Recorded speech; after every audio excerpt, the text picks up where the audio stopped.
This is Report to Wyoming. I'm Colby Fedor, and in this podcast episode, I have a lovely conversation with Casper resident Leslie Colburn. Many of you have seen her at the Cottage Café. She and her husband own and operate the cafe.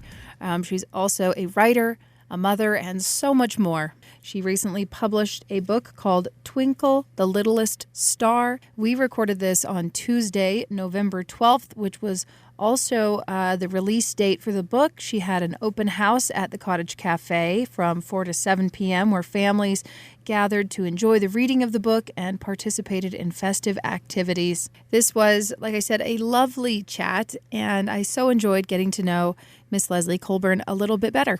You live here in Casper? I do, yeah. I live here in Casper.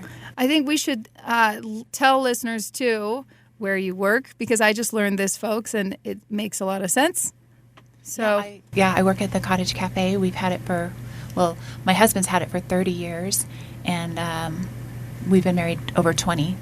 So, yeah, Cottage Café.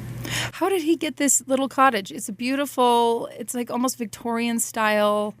Exactly. He just was new to Casper and was looking for a job, and he asked himself what he wanted to do, and he decided he wanted to own a restaurant. So he just started looking around, and this place was for sale, and it already had a lot of the components that a restaurant needs. Like the dish room was already an added on thing. It wasn't actually a dish room, but it was easy to convert into one. So he just did it. Had it been a restaurant before? No, it was never a restaurant. I think it was an art gallery before. And then I actually just got a message from somebody whose grandparents used to live there, and now they live in Colorado. But it was just another piece of the story, which I was so amazed by. Yeah. And then did your husband have any restaurant experience? So he is the youngest of 8, and his mom was a genius. I think by the time he came along, she'd cook so many meals. One time he made her a scrambled egg, and she praised him. Oh. And the rest is for history. I mean, they do have so many wonderful cooks in their family. I think it is a gift, but his mom, I think, was part of that too. Okay, so you're often front of house. I just assumed you were doing most of the cooking and orchestrating all the recipes and everything that has to be done. Is he still a pretty pivotal piece of this? So I like to say that the reason we've been in business for as long as we have is because he cooks and I don't. I can relate to that. No, it's a good thing I don't cook there, and actually my kids request that I don't, and that's okay with me. I'm fine with that. Do you guys eat there quite a bit? We do. I mean, we do, just because like my daughter works there, and so we do try to sit down after shift and eat. I love that. Yeah. My husband is the general manager at Jay's Pub, and we eat a lot of Jay's Pub. And it's free food, and it's good. Great. It's good. It's better, and I don't cook very well. I have 5 recipes, and those are the things that I cook on my husband's days off. Otherwise, it's just kind of like a not fancy charcuterie for me and the girls because they're 3 and 6. Perfect. So I'm cutting up cheese sticks and putting salami out, and it works. They're eating. We get some vegetables and fruit in there, but otherwise, I don't cook very much. So I think you have about 1 or 2 recipes more than I do then. No, that soup, though, like I said, I will be coming in for lots of soup.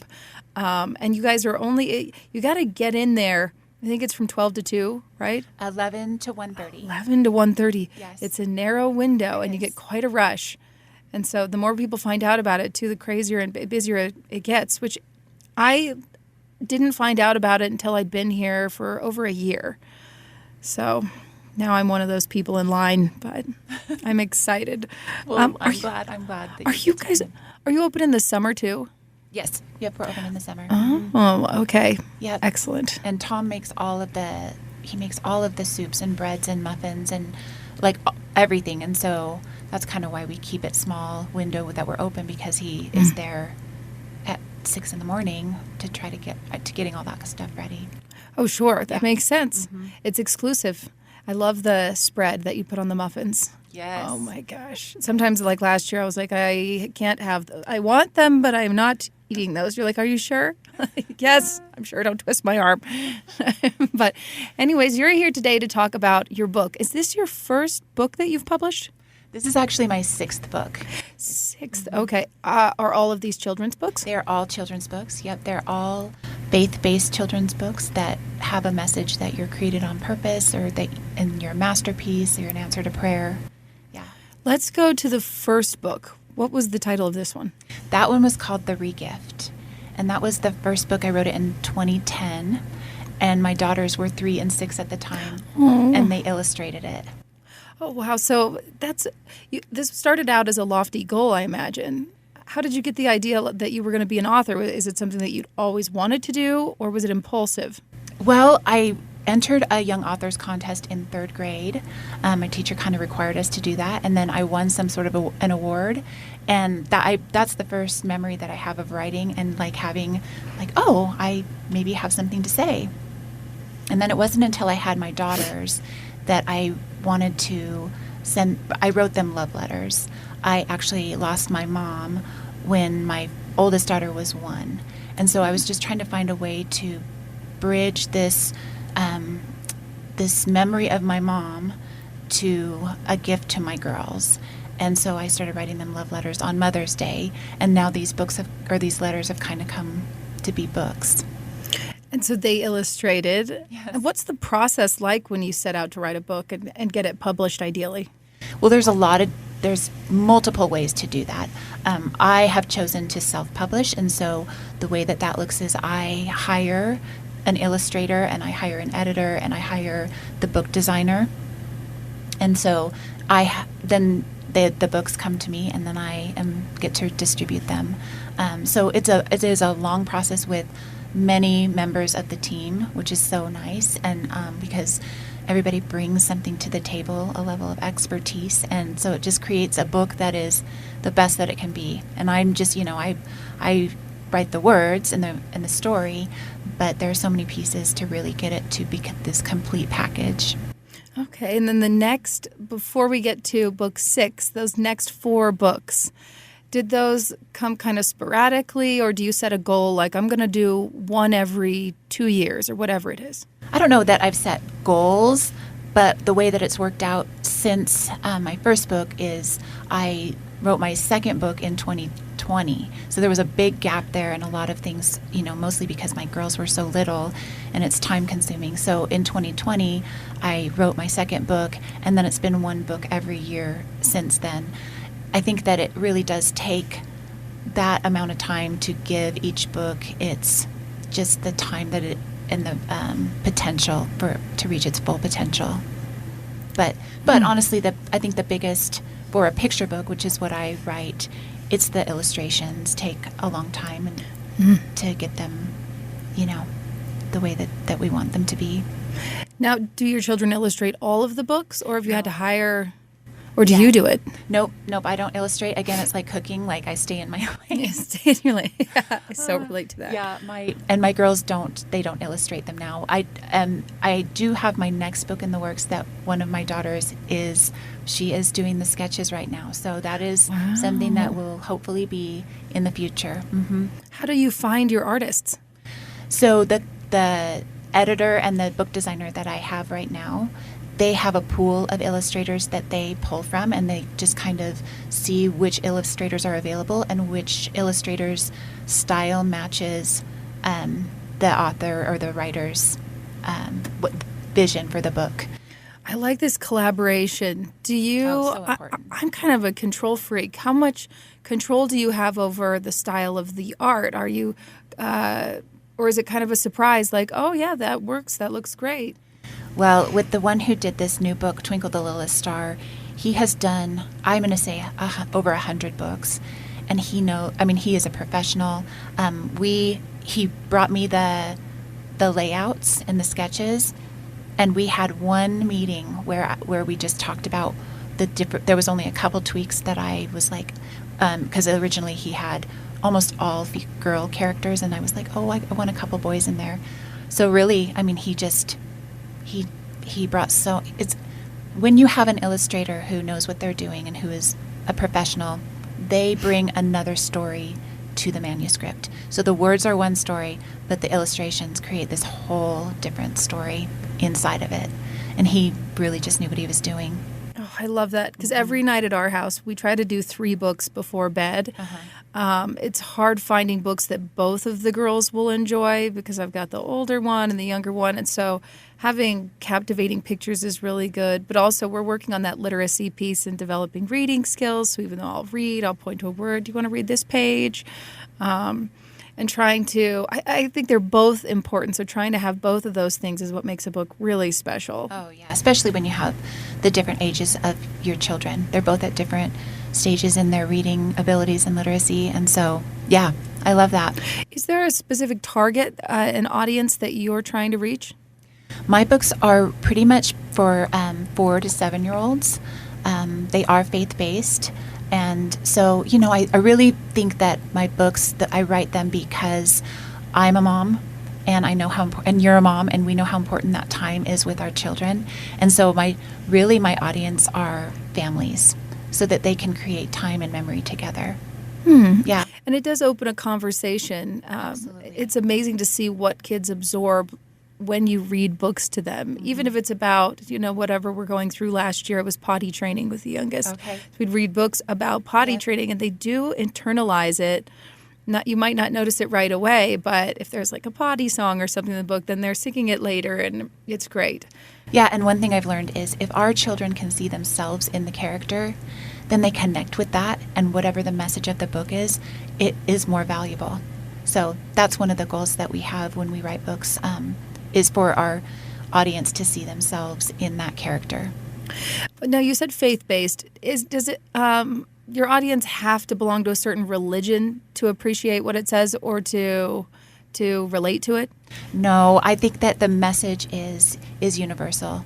You are loved, you matter, you were created on purpose. Yeah. So with kids, and of course it's important, but can you articulate why maybe that's significant? Oh, gosh. I have, my girls are older now. My youngest is 17. But in a day and age where, especially with social media, there's that comparison and wanting to be so much like somebody else. And I think that it's really important that we all know that we are okay as we are. We are a one-of-a-kind masterpiece. And if we can just feel that and know that and walk in this world with that confidence, there's so much value in that. We don't need to compare ourselves to anybody else. We just need to be our best version of ourselves. Oh, I love that self-acceptance. Yes. And that is, I don't know if it's always been like that, but I can speak to today. It's difficult even for me sometimes. And we live in a society that presents us with unrealistic images constantly. And now it's like, gosh, this one store I shop at, I just found out they're using all AI models. And I'm like, oh my gosh, this is pernicious because I'm buying the sweater, but I also am like, why don't I have hair like that? And, and so it's funny too. And it makes me think, I get a little off topic, sorry with the rambling, but even when I'm laying down to read those books, sometimes those messages will hit me at the end of the day and I'm tearing up.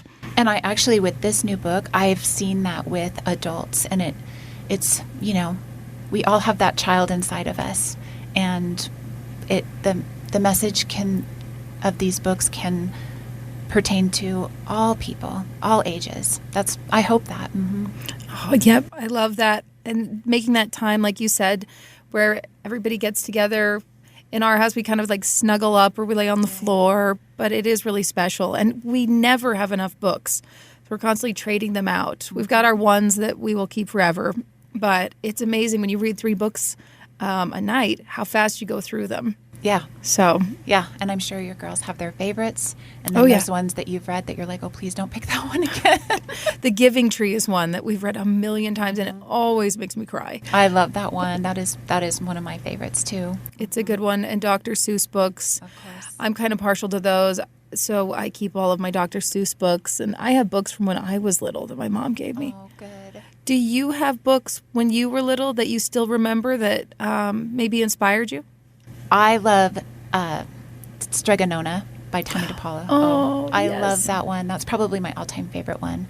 But Dr. Seuss, The Giving Tree, I love Shel Silverstein.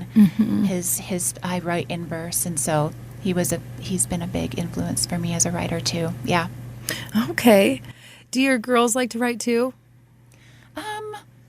Not at this point. I mean, they're still in school, so any writing that they do is probably mostly a requirement and an assignment. So I haven't seen that in them yet, but they are creative in their own ways. Yeah. I ask because everything I do, it seems like the kids want to copy. Oh, that's good. So it's a good way. It's like that. I'll tell them things, and it just goes in one ear and out the other. But when I'm doing my yoga in the morning, I get annoyed because they want to do their yoga too. But then I realize, like, well, they're learning. They just want to do what I'm doing, so that's a good thing. But it makes me a little more self-conscious about what I'm doing. you know? Aware of what you're doing, because they do. They're just little sponges. Yeah. Mm-hmm. When did you start writing? For fun, I should say, because we all are writers in school. Well, I wrote when I was in third grade, the Young Authors Contest, but really it wasn't until I was an adult. I don't remember writing very much in junior high or high school or even college unless it was for an assignment. You know, really, I didn't really even journal.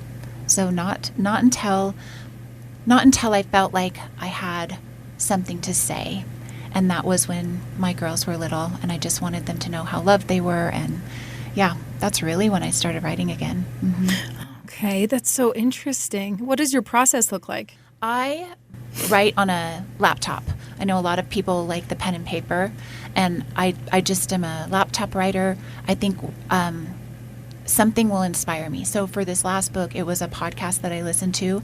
I listened to the podcast in 2021, which was almost 4 years ago, and it was a podcast about finding your identity and knowing who you are. And it was at a time when my girls were in middle school and high school, and I was just trying to find something to give me a tool to teach them that they matter, is really what it was. And it was a podcast that I listened to, and he was talking about coins and how do we know their value and how do we know where we can spend them. And ultimately what he said was, we know a coin's value by whose image is on the coin. And then the message was, we know our value by whose image is on our heart.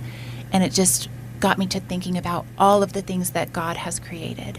And specifically, I started thinking about the stars and how he put each star in its place. And then I just started writing this story about Twinkle, the littlest star, and her journey across the night sky, and she doesn't fit in. And that's how the story came to be. So really, that process of that was, I was inspired, and I wrote the story, and now it's almost 4 years later, and it's literally been hundreds of edits and submissions, and even like rejection with different editors and publishing companies and all of that. But here it is today. So it's been a long process and a lot of people on the team, but this particular story, it was kind of I heard something and sat down and wrote it. And I'm going to say that doesn't happen very often, but everybody's different. Yeah.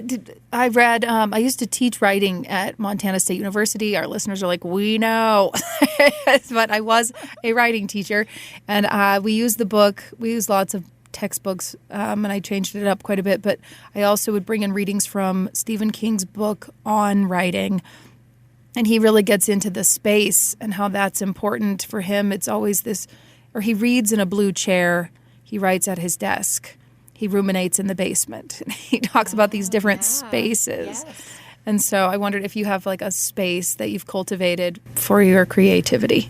Mostly I would say it's just space and time by myself. So that can be in my office, it can be at a coffee shop, it can be at my kitchen table. Typically it is surrounded by a moment in time that I'm inspired by my girls. I love that. Yeah. Mm-hmm. Okay. And then this book, we should tell people, it's called Twinkle, the Littlest Star.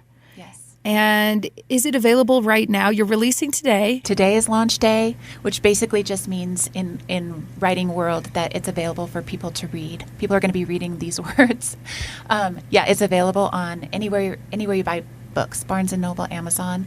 If you are in Casper or in Wyoming, Wind City Books has it. Oh, cool. So, shop local for sure.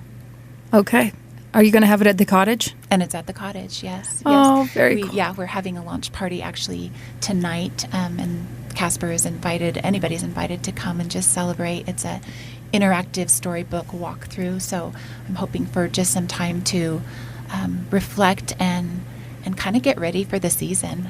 We're getting into that season. Mm-hmm. What is it like, since this isn't your first rodeo, but what is it like when you see your book in a window? Oh my gosh, it's so exciting. I mean, just knowing, this has been a 4-year process from the time I sat down to write it and to actually hold the book in my hands with Martin Pawlowski's illustrations and his take and interpretation of the story. It is so amazing, and my hope is that people will love this story and that they'll get that message that you were created on purpose. I'm hoping that parents and their kids, grandparents and their kids can read this story and just cuddle together. It's just an exciting time for sure. Oh. Yeah.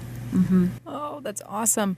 As you were talking about your editing process too, I was thinking about how much I love revision. It's a great metaphor for life in general. We don't have to just submit a first draft. You keep revising until it's ready. Was there an earlier version of this that looked very different? Oh, yes. Did you make some major tweaks that you want to talk about? Yes. The first version was lovely, but it was just that. It was a rough draft. And I write in verse, which a lot of publishers and editors will say, please don't write in verse, because it is a very delicate and precise way of writing. So I entered a program where I had a mentor, and she on her when I applied for it, she requested that anybody that applied, please don't submit anything in verse. Well, I did because that's what I had. And so the very first day we met, she was able to help me with the very first line. And then after that, every other line had to meet that exact meter. Well, you don't want to fit words in to fit the meter. You want to fit the meter to make the story wonderful. So it has taken a lot of looking in the thesaurus for different words that mean the same thing. And it's a book about the night sky. So what words mean something in the night sky? And it is a children's book, so the word count's 400. And I have friends that write tens of thousands of words in a book, and this one has 400. So each word has to be precise. It has to have a place in that story. So it was a lot. I think the original story was probably maybe 600 words, and so we've gotten it down to 400. And yeah. Well, I like that you pushed back and you did it the way you wanted to, because I do think the lyrical quality of a children's book is important too. That's why we like Dr. Seuss so much. Mm-hmm. It's almost like a lullaby too at the end of the night. Having that, the way that it sounds is just as important as what's being said sometimes. Yes. So. Yeah, and I do think that this book is kind of the lullaby, Twinkle, Twinkle, Little Star, meets the all-time favorite Christmas story in Matthew 2, 9, and 10 in the Bible. So it really does have that, I'm hoping it has that lullaby, nursery rhyme connection. Oh, okay. I'm reading T.S. every morning. I'm trying to read a little bit of poetry after I'm doing my meditations and things in the morning, which has actually been really nice. So I'll hopefully keep that up. But I've been doing a collection of T.S. Eliot poetry, and a lot of his rhymes, and this is in the late 20s and 30s I'm in, and then it'll progress into the 60s. It's a big old tome, but you don't see it as often. Serious poems or meaningful poems that rhyme. It's a lot of like funny things. There's Shel Silverstein, which I love him, but it's fascinating to see the creativity there and word choice. Yes. So I get the picture Each of the word thesaurus. matters, yeah. And I think there is so much talent in even the short verses. Man, there's power in those words. Mm-hmm. So, like you said, Wind City Books, Amazon. You can get it on, where else? Barnes & Noble. My website is lesliecolburn.com. Okay. Yep. And that's Leslie? Yep. Colburn, Colburn. It is, yes. Okay. Very good. And you're already working on your next one. I am. Were you kind of working on them both at the same time? Because you get the words down and then the process has, it's almost like putting it into the oven and letting it bake, letting other people deal with it. Yeah. Yeah, and then you were able to come up with this. So, can we get a teaser on this? Because it might be 4 years from now. I know, and that's why I've written this next book, because 4 years I just, there were more ideas. So actually, my mom, her name was Jill, and so my next book will be Jilly Goat, about a goat on the ranch. So yeah, I love goats. Yes, and my daughter is working on the illustrations, and I'm super excited about it. Oh, that's so cool. Well, we have just a little bit of time. I wanted to ask you, what are you doing when you're not writing or in the restaurant? Oh, gosh. Let's see. Or the cafe, I should say. Yeah. Sorry. So we have a dog, a golden retriever. I love to take her on walks around our neighborhood and up on the mountains. I'm still a mom. So my youngest is a senior in high school, so she's in the process of applying for colleges, so we spend a lot of our time doing that. And then my other daughter is in college, so we go and spend time with her. She is in music theater, so I love watching theater with her.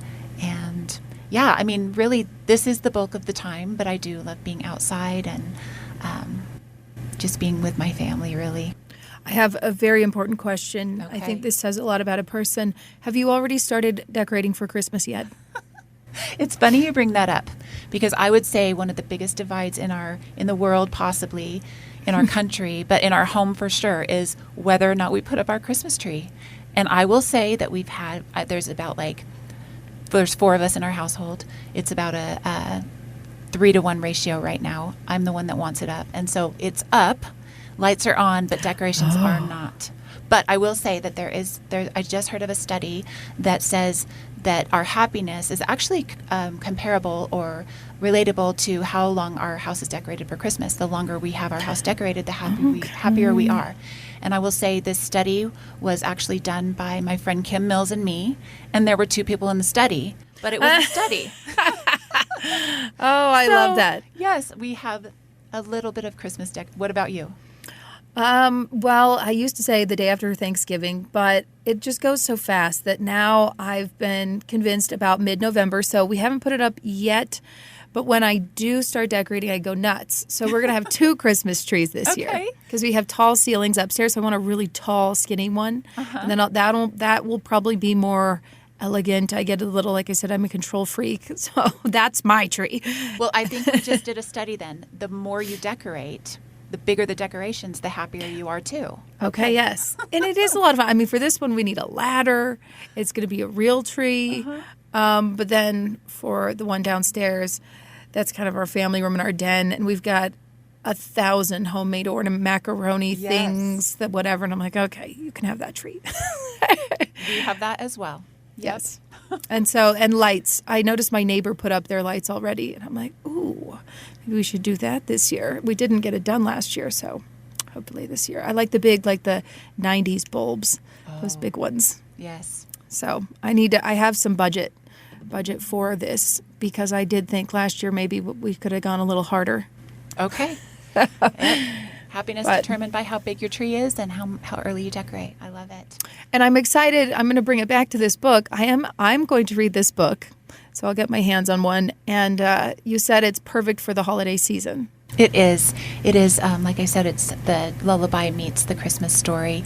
And Twinkle finds that her purpose is the closer she gets to Jesus, the brighter she shines. It's just a beautiful book. I'm just really hoping that it finds its way into families' homes around the Christmas season. This has been Report to Wyoming, presented in the public interest by Town Square Media.